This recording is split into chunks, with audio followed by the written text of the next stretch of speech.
আমরা আহলে সুন্নাত ওয়াল জামাত, আমরা সাহাবায়ে কেরামকে মানি কি মানি না? আর জোরে বলেন, মানি কি মানি না? আমরা সাহাবায়ে কেরামকে মানি। দ্বিতীয় নাম্বার, তারপরে চলে আসেন শহীদদেরকেও আমরা মানি কি মানি না? ইসলামের জন্য শহীদ হয়েছেন হযরত উমর ফারুক, ইসলামের জন্য শহীদ হয়েছেন উসমান গনি, অনেক সাহাবা শহীদ হয়েছেন, আমরা সবাইকে মানি। তার ইসলামের ইতিহাসে একটা বিশাল বড় শাহাদত হযরতে ইমামে হুসাইন রাদিয়াল্লাহু তাআলা আনহু, যিনি কারবালার মাটিতে ইয়াজিদ জিনাকে শহীদ করিয়েছেন। ইয়াজিদ নাম শুনেছেন না? এই ইয়াজিদ ইমামে হুসেনকে শহীদ করিয়েছেন। কিন্তু দুঃখের বিষয় হচ্ছে বাবা, আল্লাহ তো শহীদদের পক্ষে থাকতে বলছেন, কিছু লোক মার্কেটে বেরিয়েছেন, এরা আবার ইয়াজিদের পক্ষে। এরা ইয়াজিদকে বাঁচাতে চায়, বলছে আমরা আহলে হাদিস, আর বলছে ইয়াজিদ বিন মুআবিয়া রাদিয়াল্লাহু তাআলা আনহু। খাজা মঈনুদ্দিন চিশতিকে রাদিয়াল্লাহু আনহু বলা যাবে না, গওস পাককে রাদিয়াল্লাহু আনহু বলা যাবে না, কিন্তু তার পিতা ইয়াজিদকে রাদিয়াল্লাহু তাআলা আনহু বলতে এদের দাঁতে ব্যথা হয় না।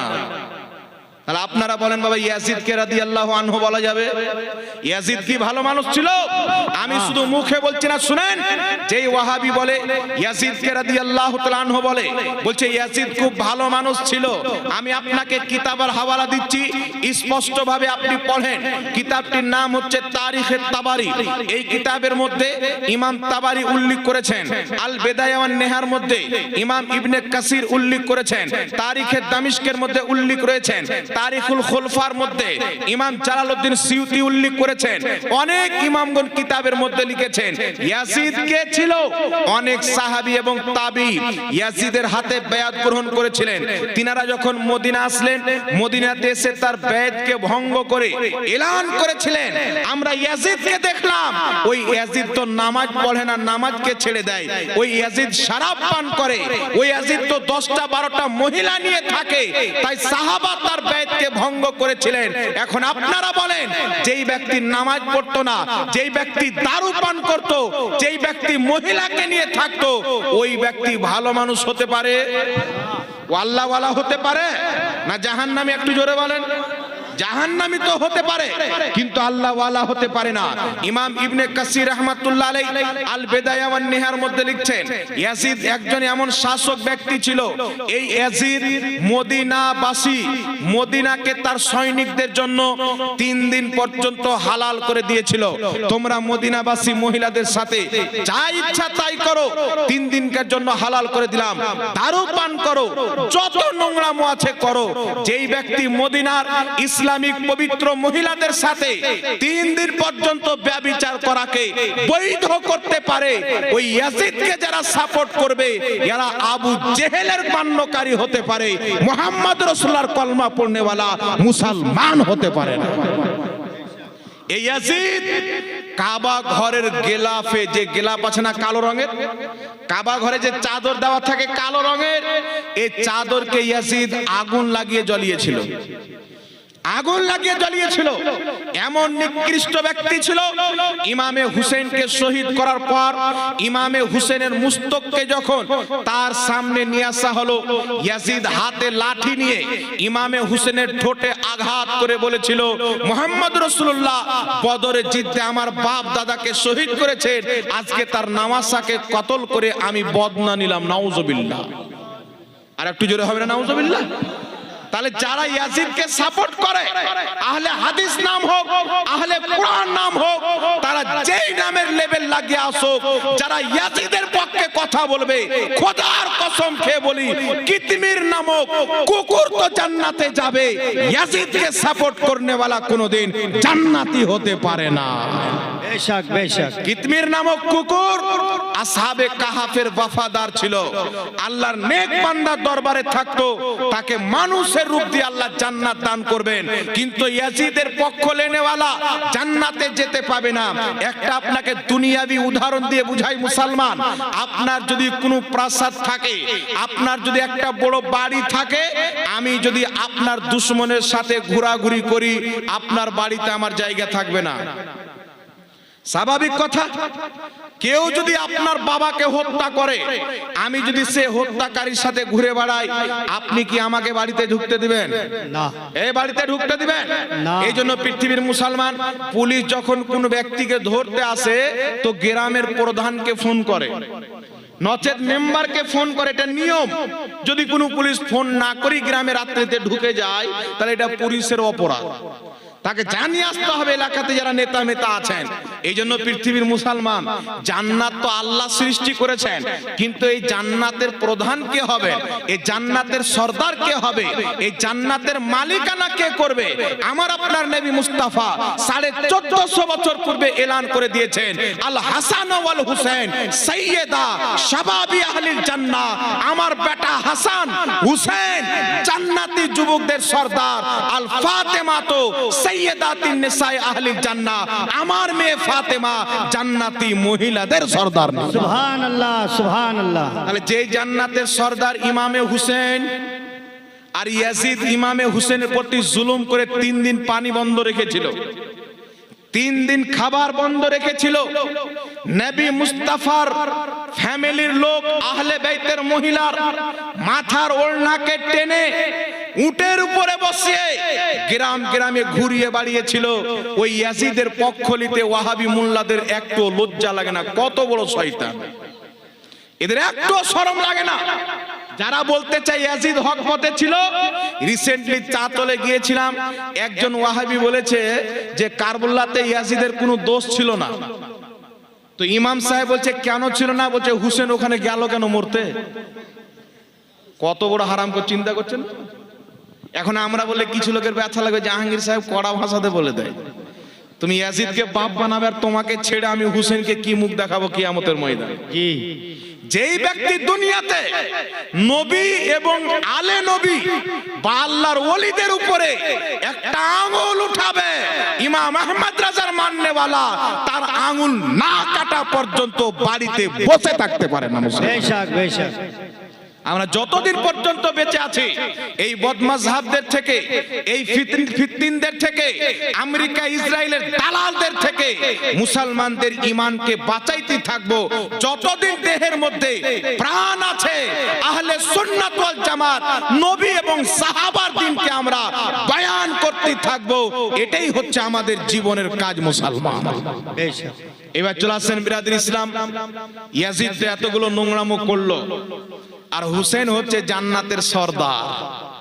ইমাম হুসেনের বিনা পারমিশনে ইয়াজিদ চলে যাবে জান্নাতে? আর জোরে বলেন না।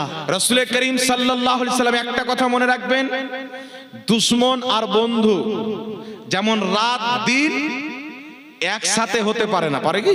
না। দিন আসলে রাত শেষ, রাত চলে আসলে দিন শেষ, না কি বলেন? জি। দিন রাত একসাথে হতে পারে না, চাঁদ সূর্য একই সঙ্গে উদিত হতে পারে না, জমিন আসমান আসমান জমিন হতে পারে না। তেমন যেই ব্যক্তি ইয়াজিদকে ভালো বলবে, সেই ব্যক্তির অন্তরে ইমামে হুসেনের মহব্বত থাকা অসম্ভব। মুসলমান হতেই পারে না। আর রাসূল পাক বলছেন, যেই ব্যক্তি যাকে মহব্বত করবে তার হাসর তার সাথে হবে। কিয়ামতে আপনি কার সাথে থাকবেন? আপনি যাকে মহব্বত করেন তার সাথে থাকবেন। এই জন্য পৃথিবীর মুসলমান, আপনাকে বুঝানোর উদ্দেশ্য হচ্ছে, আগামীতে মুহররমুল হারাম আসছে, সুন্নি এলাকা আহলে সুন্নাত ওয়াল জামাত হুসেনের নামের জালসা করবেন, মসজিদে মিলাদ দিবেন, খাওয়া দাওয়া দোয়া খায়রের ব্যবস্থা করবেন, কোরআন পাঠের ব্যবস্থা করবেন। কিছু ইয়াজিদি অবৈধ সন্তান আছে, এরা শিরক আর বিদআতের ফতোয়া নিয়ে আপনার বাড়ির পাশে দাঁড়িয়ে থাকবে। আপনাকে একটা কথা বলতে চাই, ইমামে হুসেনের মহব্বতে, আহলে বাইতের মহব্বতে যত রকমের নেকির কাজ আছে মুহররমুল হারামের দিনে করা জায়েজ আছে মুসলমান। বেশক, বেশক। যদি কেউ শরীয়ত বিরোধী কাজ করে, ঢোল বাজানো হারাম, লাকড়ি খেলে হাত প্যান্ট পিনে গ্রাম গ্রাম দৌড়াদৌড়ি করে, এইগুলো অবৈধ হারাম কাজ।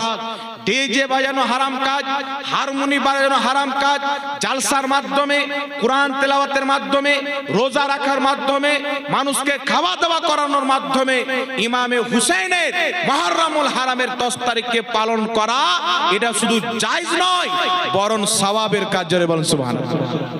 তো আমরা মোহাব্বত করি তাই এগুলো করি।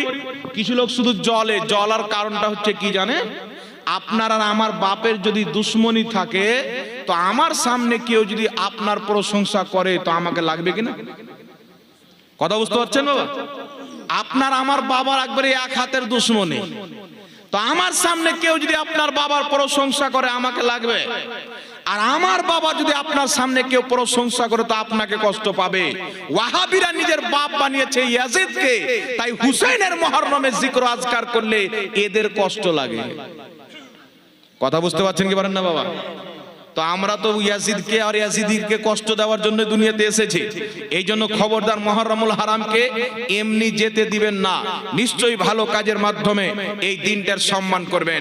রাসূল পাক বলেন যে যাকে মহব্বত করে হাসর তার সাথে, জান্নাতে তার সাথে থাকবে। যারা ইয়াজিদের পক্ষ নিয়ে কথা বলে, না ইয়াজিদ জান্নাতে যাবে না তারা জান্নাতে যাবে। আমরা হুসাইনকে মহব্বত করি, কিয়ামতের ময়দানে হুসাইনের সঙ্গে থাকবো। আর ইমামে হুসাইন শুধু জান্নাতে যাবেন না, জান্নাতি যুবকদের সরদারিগিরি করবে। বলেন সুবহানাল্লাহ, সুবহানাল্লাহ। আল্লাহ পাক হুসাইনি হওয়ার তৌফিক দান করুক, ইয়াজিদি হওয়া থেকে হেফাজত করুক। সকলে পড়ুন আল্লাহুম্মা আমিন। এইবার চলে আসেন বিরাদর ইসলাম, আপনার সম্মুখে একটি কথা বলতে চাই। ইয়াজিদের পক্ষে যারা নেয় এরা হচ্ছে বিদাতি। বিদাতি কাকে বলে? বর্তমানে কিছু মোল্লা বেরিয়েছে আমাদেরকে বলছে বিদাতি, 40 চাহরম করছে বিদাতি, গস পাকের গিয়ারবি শরীফ করছে বিদাতি, বলছে এরা কিয়াম করছে বিদাতি, এরা দুরুদ পড়ছে বিদাতি। কিন্তু এরা যেইগুলো জিনিসকে বিদাত বলে আসলে এইগুলো হলো ইবাদত, সওয়াবের কাজ। সুবহানাল্লাহ। এগুলো ভালো কাজ। বিদাত কাকে বলে আমি আপনাকে বলছি। বিদাত কাকে বলে শুনেন। ইমাম ইবনে আবিদিন শামী ফাতাওয়া শামীর মধ্যে লিপিবদ্ধ করেছেন। এমন কি যে যারা বিদাত বিদাত বলে চিল্লায় তাদের গুরু ইবনে তাইমিয়া লিখতেছেন যে যেই কাজ বা আকীদা কোরআনের বিপক্ষে, হাদিসের বিপক্ষে বা সাহাবায়ে কেরামের ইজমার বিপক্ষে, ওটা হচ্ছে বিদাত। কথা আমার বুঝতে পারছেন? আর ফুকাহায়ে কেরাম বলেছেন যে প্রত্যেক নতুন আকীদা হচ্ছে বিদাত। আহলে সুন্নাত ওয়াল জামাতকে বাদ দিয়ে যারা নতুন নতুন দল গ্রহণ করেছে এই দলটাই হচ্ছে বিদাতি। যতই নামাজ পড়ো দলটাই বিদাতি। এখন আহলে হাদিস বলছে সুন্নিরা বিদাতি। আমি চ্যালেঞ্জ করে বলতে চাই 1847 এর পূর্বে যদি কোনো আহলে হাদিস এই পৃথিবীর মাটিতে তাদের একটি কোনো মসজিদ বা একটি কোনো মাদ্রাসা দেখাইতে পারে, আমি তাকে 10 লক্ষ টাকা পুরস্কার দিতে প্রস্তুত আছি। 1847 এর পূর্বে এদের কোনো মসজিদ নাই, এদের কোনো মাদ্রাসা নাই। 1847 এর পর আমেরিকা, সৌদি আরবে সুন্নি হুকুমতকে ধ্বংস করার জন্য মুহাম্মদ বিন আব্দুল ওয়াহাব নজদিকে টাকা দিয়ে একটা নতুন মতবাদ তৈরি করলো কুরআন হাদিসের অপব্যাখ্যা দিয়ে, যেই ও মতবাদটার নাম হলো ওয়াহাবি মতবাদ। যাদের কর্ম ছিল নবীর বেয়াদবি করা, নবীর গুস্তাখি করা। এখন আপনার সম্মুখে বিদাত গণাচ্ছি ওয়াহাবিদের, আপনি শুনেন। ওয়াহাবিদের আকীদা হলো আল্লাহর আকার আকৃতি আছে, এটা জঘন্য বিদাত। এই আসমানের নিচে জমিনের উপরে আল্লাহ পাকের দেহ মানা এর চাইতে নিকৃষ্ট জঘন্য বিদাত আবু জেহেলের কাছেও ছিল না। কথা বুঝতে পারছেন? এত নিকৃষ্ট বিদাত। আল্লাহ পাকের আকার আকৃতি কিছু লোক মানে কি মানে না বাবা? জোরে বলেন। কিছু মোল্লা বলে কি বলে না? মনে রাখবেন, যারা বলে আল্লাহ আরশে বসে আছে, যারা বলে আল্লাহর দেহ আছে, হাত পা চোখ নাক আকার আকৃতি আছে, এরা কোরআন পাকের অপব্যাখ্যা করে হিন্দুদের আকীদা মানুষের মধ্যে ভরছে। হিন্দুদের আকীদা। আর হিন্দুদের আকীদা হচ্ছে যে আল্লাহ মানুষের মধ্যে চলে আসতে পারে। মূর্তির মধ্যে আছে তাই মূর্তির পূজা করো। মানুষের মধ্যে চলে এসছে, কেউ যদি শক্তিশালী হয়। এখন দেখবেন উত্তরপ্রদেশের মাটিতে অনেক লোক মোদির পূজা করে। কার পূজা করে? কালকে মোদি মরে যাবে, আবার কেউ প্রধানমন্ত্রী হবে, ও 2-3টা খারাপ কাজ করবে, ওর পূজা করতে লাগবে। মানে যে একটু পাওয়ার পেলো ও ওদের ভাগবান হয়ে যায়, এর মধ্যে ভাগবান চলে এসছে। তো এই সেম হিন্দুদের আকীদা হচ্ছে আহলে হাদিসের মধ্যে। এরা বলছে আল্লাহ আরশকে বানালো, আরশকে বানানোর পর আরশের মধ্যে ঢুকে গেল। বলেন তো স্রষ্টা সৃষ্টির মধ্যে ঢুকতে পারে? বিবেক আছে না ঘোড়ার ঘাস ভর আছে? চিন্তা করেন। স্বরাজটা কি করে সৃষ্টির মধ্যে ঢুকতে পারে? এখন আপনাকে বলি বাবা, আরশ তো তৈরি হয়েছে, আল্লাহ তৈরি করেছেন, তাই না? আরশ ছিল না তখন আল্লাহ ছিল কি ছিল না? তাহলে আরশে আল্লাহর ঢোকার কোনো দরকার আছে? আরশের কি আল্লাহ মুহতাজ আছে? আমি বসবো, বসার জন্য জমিন হওয়া শর্ত। আপনাকে কেউ যদি 2 কিলোমিটার উপরে হেলিকপ্টারে নিয়ে গিয়ে ছেড়ে দেয়, তাহলে আপনি এখানে বসতে পারবে? আপনার আমার বসার জন্য মাটি লাগবে, মাটির মুহতাজ, চেয়ারের মুহতাজ, সোফার মুহতাজ, গদ্দির মুহতাজ। কিন্তু আল্লাহ কি কোনো জিনিসের মুহতাজ আছে? এই জোরে বলেন, আল্লাহ কি কোনো জিনিসের মুহতাজ আছে? তাহলে বর্তমান লা মাযহাবী আহলে হাদিস কি আকীদা পোষণ করে? আল্লাহ আরশের মধ্যে ঢুকে বসে আছে। এটা হচ্ছে হিন্দুদের মতো আকীদা। আল্লাহর আকার আকৃতি দেহ আছে। হিন্দুরা চিন্তা করলো যে আমাদেরও হাত পা আছে, ভগবানেরও হাত পা আছে, তো আমাদের দুটো আছে, তো কোনটার 4টা বানিয়ে দে। কেউ কেউ বলছে ভগবান তো আরো গ্রেট হওয়া উচিত, তো 6টা বানিয়ে দে। এরকম ওয়াহাবিরা হিন্দুদের কাছ থেকে আকীদা নিয়েছে আল্লাহর হাত পা বানিয়ে দে। নচেত আপনাদের পাশে একটা থানা আছে জলঙ্গি, আছে না? এই জলঙ্গিতে একটা লোক আছে বিনা পড়ে লেখে বক্তা, জাহিল, ব্রাদার রাহুল, নাম শুনেছেন না? নামটা এই জন্য নিলাম, ওর যদি হিম্মত থাকে, আপনারা বলবেন যদি বুকে মায়ের দুধ পান করা রক্ত থাকে, তো আল্লাহর আকার আকৃতি নিয়ে একবার বসতে বলিয়েন আমাদের সামনে, একবার বসতে বলিয়েন। বাহাস শব্দ কাকে বলে, এই শব্দ যদি না ভুলাইতে পারি, জীবনে বাংলার মাটিতে মুখ দেখানো মুসলমান। এটা বাংলাদেশের দেওবন্দি নয় যে বসে তাকে ভুলভাল বলে 8 রাকাত তারাবির পক্ষে দলিল দিয়ে দেব। এটা খাজা মঈনুদ্দিন চিশতির মাননেওয়ালা সুন্নি আলিম, ইমাম আহমদ রাজার মাননেওয়ালা, নিজামউদ্দিন আউলিয়ার মাননেওয়ালা, গৌস পাকের মাননেওয়ালা, যে আউলিয়ায়ে কিরামের আল্লাহ এত শান বাড়িয়েছে, যে আউলিয়ায়ে কিরামের মাননেওয়ালা তো অনেক বড় ব্যক্তি, তাদের দরবারের কুকুরের সামনে যদি কোনো ব্যক্তি শেরকে হাজির করে দেয়, ওই শেরকে ওলিদের দরবারের কুকুরে হারিয়ে দেয় মুসলমান। একবার বেরেলভিদের সাথে বসে দেখো, দেখি কত হিম্মত আছে। একবার বলিয়েন, দেখবেন পায়জামা ফিতা খুলে যাবে। এরা শুধু মানুষকে গুমরা করে। খবরদার মুসলমান, আল্লাহর আকার আকৃতিওয়ালা আকীদা 1847 পরে এরা মানুষের মধ্যে প্রচার করছেন। এর পূর্বে সমস্ত মুসলমানের আকীদা কি ছিল? আল্লাহ পাক হচ্ছে নিরাকার, মানুষ একটা বস্তু, আল্লাহ একটা বস্তু। মানুষ আকার আকৃতিতে উপস্থিত, আল্লাহ বিনা আকার আকৃতিতে উপস্থিত। মানুষকে থাকার জন্য জায়গার প্রয়োজন আছে, আল্লাহ হচ্ছে জায়গা থেকে পাক, কারণ জায়গা হচ্ছে সৃষ্টি। জায়গা যখন ছিল না, আরশ ছিল না, জান্নাত ছিল না, জাহান্নাম ছিল না, 7 তবক জমিন, 7 তবক আসমান ছিল না, আরশে আযম ছিল না, আমার আল্লাহ ছিল, আছে এবং ভবিষ্যতেও থাকবে। আল্লাহর কি শেষ আছে? এই জোরে বলেন, শেষ আছে। এই জন্য যাদের আকীদা আল্লাহর ব্যাপারে বিদাতি, এ 8 রাকাত কোন কথা যদি 8 কোটি রাকাত তারাবি পড়ে তবুও জাহান্নাম। 8 কোটি রাকাত যদি তারাবি পড়ে তবুও জাহান্নাম। ইমাম ইবনে হাজার মাক্কি রাহমাতুল্লাহ আলাইহি লিখতেছেন, ইমাম আযম আবু হানিফা, ইমাম শাফি, ইমাম মালিক, ইমাম আহমদ বিন হাম্বল, এই 4 মাযহাব সমস্ত মুসলমানের একমত, কেউ যদি আল্লাহর আকার আকৃতি দেহ মানে, কেউ যদি আল্লাহর জায়গা মানে, কেউ যদি আল্লাহর দিক মানে, যে আল্লাহর ডান দিক বাম দিক আছে, ওই ব্যক্তি কাফির, মুসলমান নয়।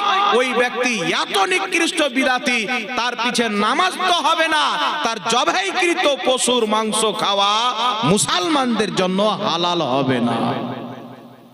কথা বুঝছেন বাবা? যার এইগুলো আকীদা আছে, এর মধ্যে আর হিন্দুর মধ্যে কোনো তফাৎ নাই। এই জন্য খবরদার, আকীদা ওটাই রাখবেন যেটা 500 বছর পূর্বের মুসলমানের আকীদা, 1000 বছর পূর্বের মুসলমানের আকীদা, 1400 বছর পূর্বের মুসলমানের আকীদা। আল্লাহ হচ্ছে নিরাকার, আল্লাহ হচ্ছে জায়গা থেকে পাক। জোরে বলেন না সুবহানাল্লাহ। এখন এখানে একটা মাসলা আপনাকে ক্লিয়ার করে দিই। কালকে আপনাকে কেউ বলবে কোরআন পাকে আল্লাহ হাতের কথা বলেছেন।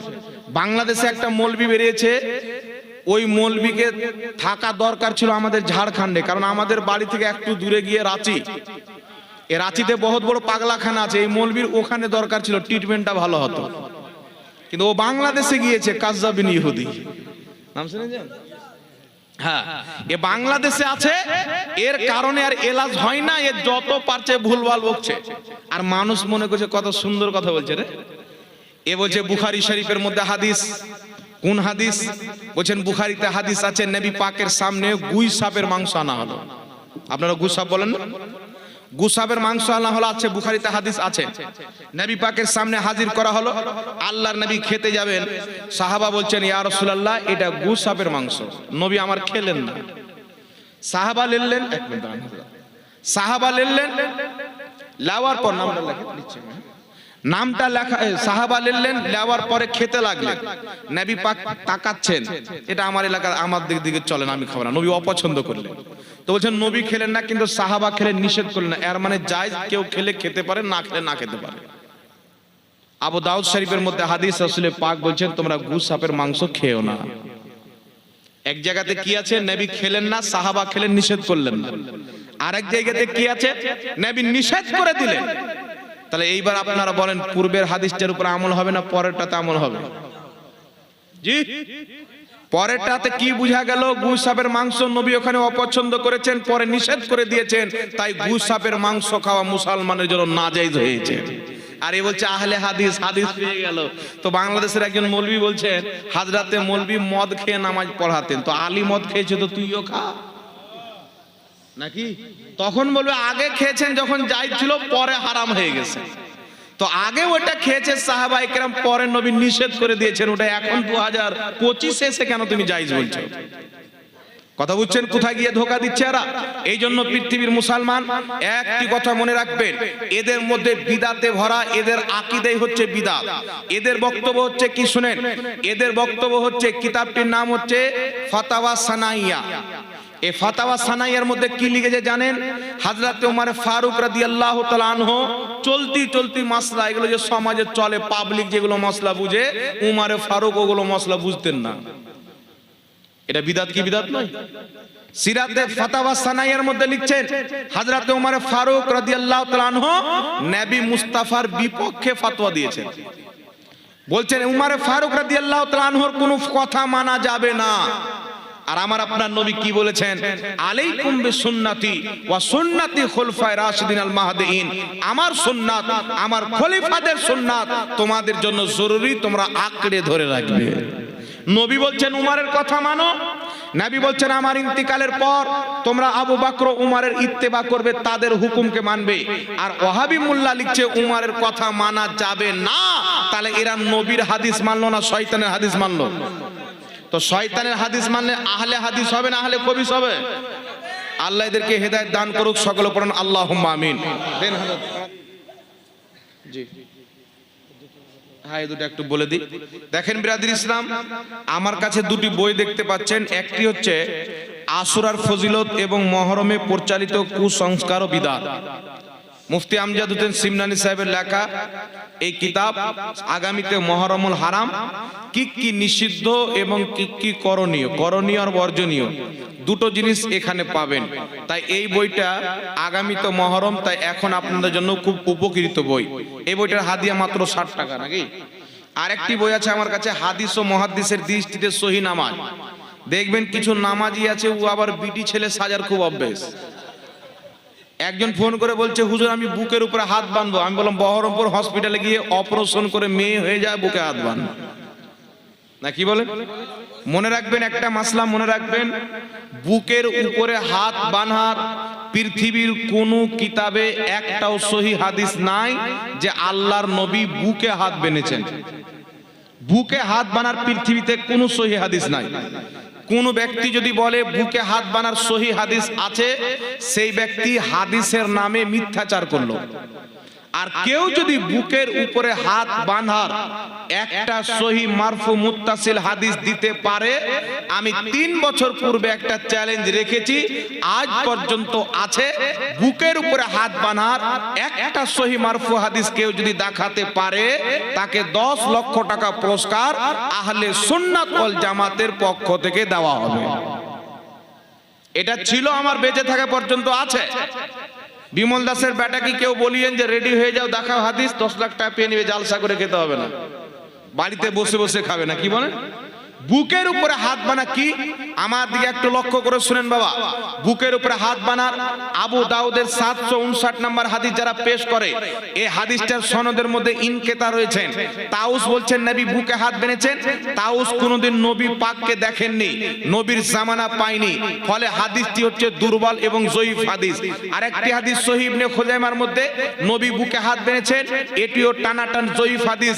বুকে হাত বানার শব্দটি হচ্ছে জাল, এই শব্দটি হাদিসের শব্দ নয়।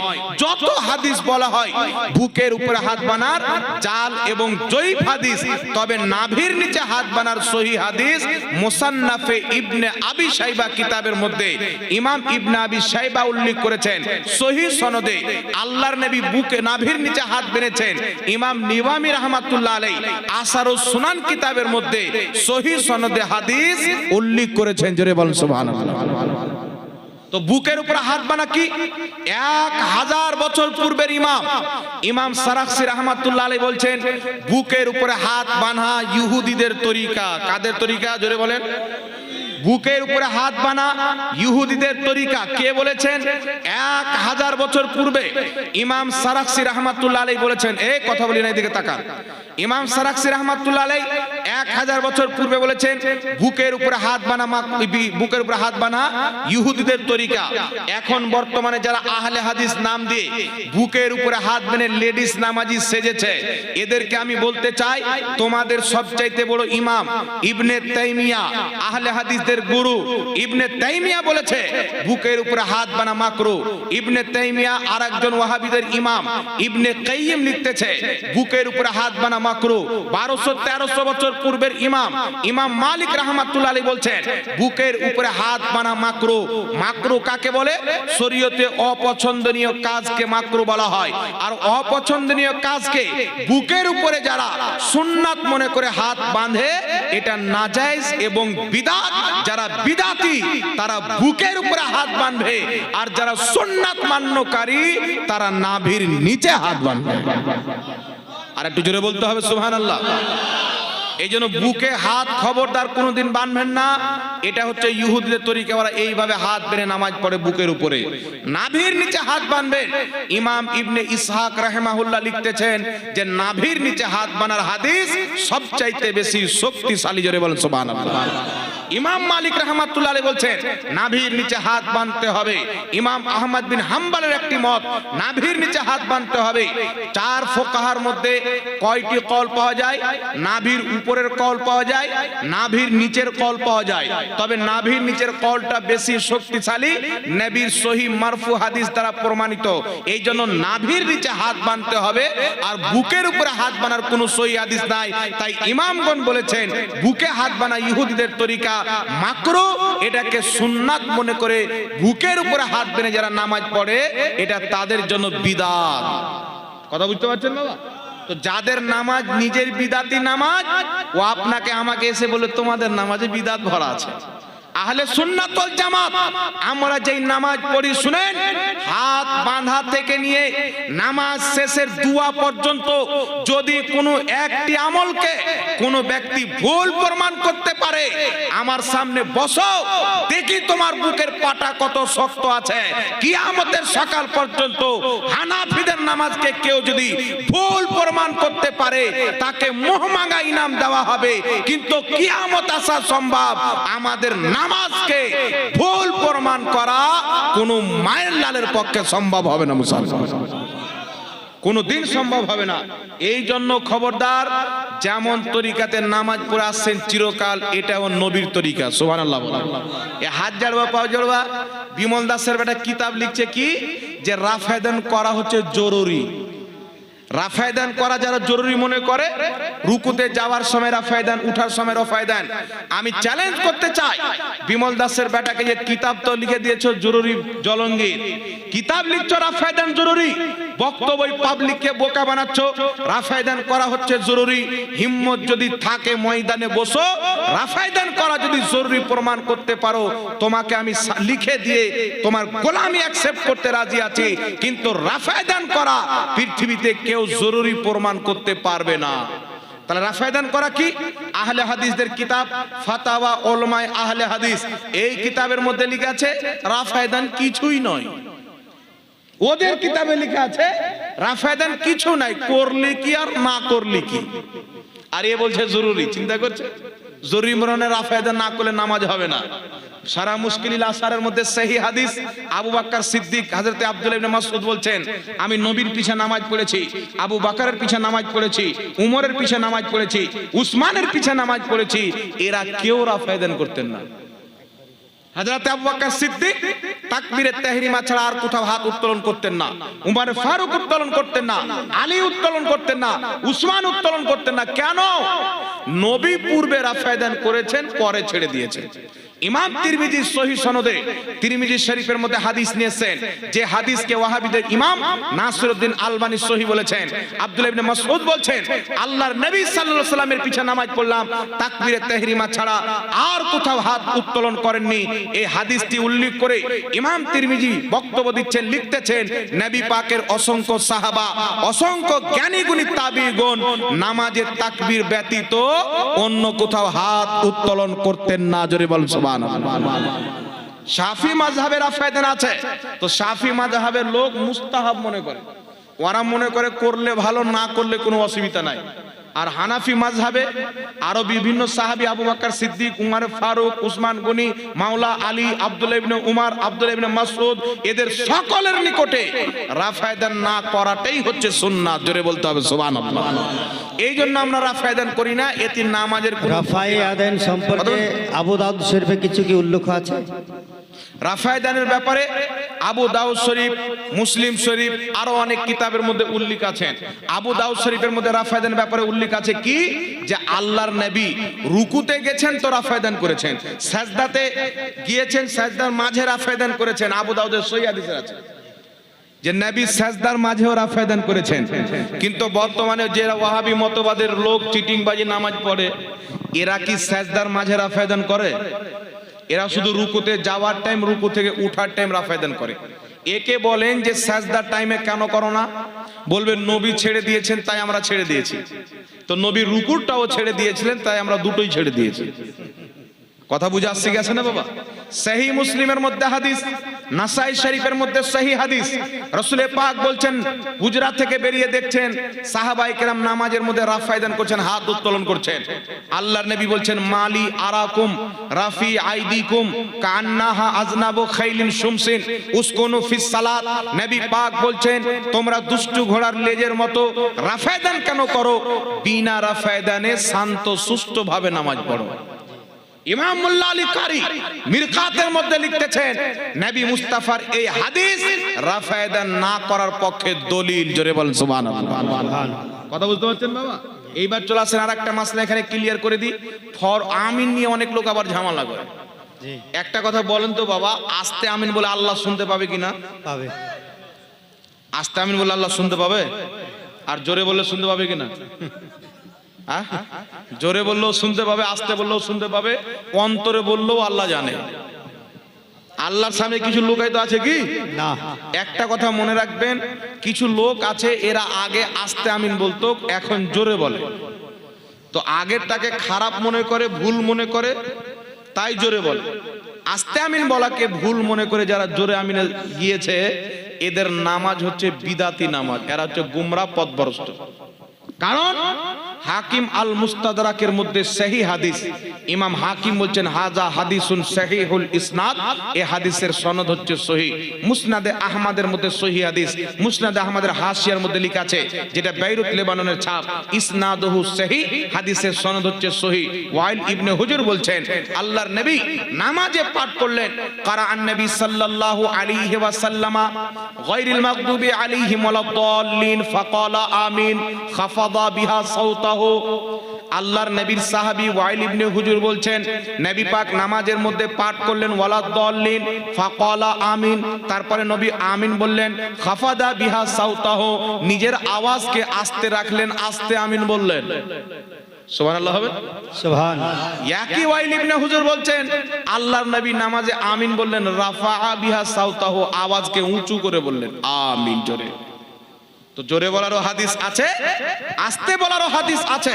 তবে কিছু লোক মিথ্যা প্রচার করছে কি, যে সাহাবাই এত জোরে আমিন বলতেন মসজিদ গুম গুম করতেন। সাহাবাই কেরামের জামানায় মসজিদের চতুর সাইডে পাথর মাটি দিয়ে গাঁথা ছিল, আর উপরে খেজুরের ডানা পাতা দিয়ে ঢাকা ছিল। এইরকম মসজিদে কেউ যদি আমিন বলে গুম গুম করবে? তখন কি ওয়াহাবিদের বাপ গিয়ে টাইলস লাগিয়েছিল নাকি? টাইলস না দিলে গুম গুম করবে? তো এটা হচ্ছে জয়ীফ হাদিস, এরপর আমল করা যাবে না। কথা বুঝতে পারছেন? তারপরে নবী আস্তে আমিন বলেছেন, জোরে আমিন বলেছেন। আমরা আস্তে কেন বলি? কিতাবটি 1250 বছর পূর্বের লেখা কিতাব, হাদিসের কিতাব। কিতাবটির নাম আল কুনা ওয়াল আসমা, লেখকের নাম ইমাম দুলাবি। হাদিস নাম্বার 1090, হাদিসের সনদ হচ্ছে সহিহ। ওয়াইল ইবনে হুজুর বলছেন, আল্লাহর নবী পাঠ করলেন কারাআন নবী সাল্লাল্লাহু আলাইহি ওয়াসাল্লাম ওয়ালা দাল্লিন ফাকালা আমিন রাফা বিহা সাউতাহু। আল্লাহর নবী ওয়ালা দাল্লিন পাঠ করলেন, তারপরে আমিন বললেন, নিজের আওয়াজকে উঁচু করলেন। মা আরাহু ইউআল্লিমুনা, এটা ছিল সাহাবাকে শিক্ষা দেওয়ার জন্য। নবী যে জোরে আমিন বললেন, ওয়াইল ইবনে হুজুর যিনি আস্তে আমিন বলার হাদিস উল্লেখ করেছেন, জোরে আমিন বলার হাদিসও বয়ান করেছেন, উনি বলছেন নবী জোরে আমিন বলেছেন সাহাবাকে শিক্ষা দেওয়ার জন্য। যখন আমিন বলার হুকুম হলো, নবী পাক সাহাবাকে জোরে আমিন বলে দেখালেন নামাজে, যে জোরে আমিন বলে দেখালেন যেন সাহাবা জেনে নেয় ওয়ালা দাল্লিনের পরে আমিন বলতে হয়। কথা বুঝছেন? সাহাবা যখন জেনে নিলেন, নবী আস্তে আমিন বলতে লাগলেন। তাহলে যেটা শিক্ষা দেওয়ার জন্য হয় ওটা সুন্নাত, না যেটা প্র্যাকটিক্যালি আমল হয় ওটা সুন্নাত? জোরে বলে। আমি একজনকে শিখিয়ে দিচ্ছি এইভাবে হাত দাও, এইভাবে হাত দাও, তো আমার উজু করা হয়ে গেল না? আমি উজু করবো, তুমি উজু করা হয়ে গেল? তো যেটা নবী শিক্ষা দেওয়ার জন্য বলেছেন জোরে আমিন, আর নবী মুস্তাফার প্র্যাকটিক্যালি আমিন ছিল আস্তে, এই জন্য আস্তে আমিন বলা এটাই হচ্ছে নবীর গ্রহণযোগ্য সুন্নাহ। জোরে বলেন সুবহানাল্লাহ। কথা বুঝতে পারছেন? কেউ যদি বলে যে আস্তে আস্তে আমিন বলার কোনো সহিহ হাদিস নাই, ওকে আমাদের সামনে একবার বসান, দেখি কত বড় বাপের বেটা আছে, ওর কবর দিয়ে ছাড়বো হাদিস দিয়ে।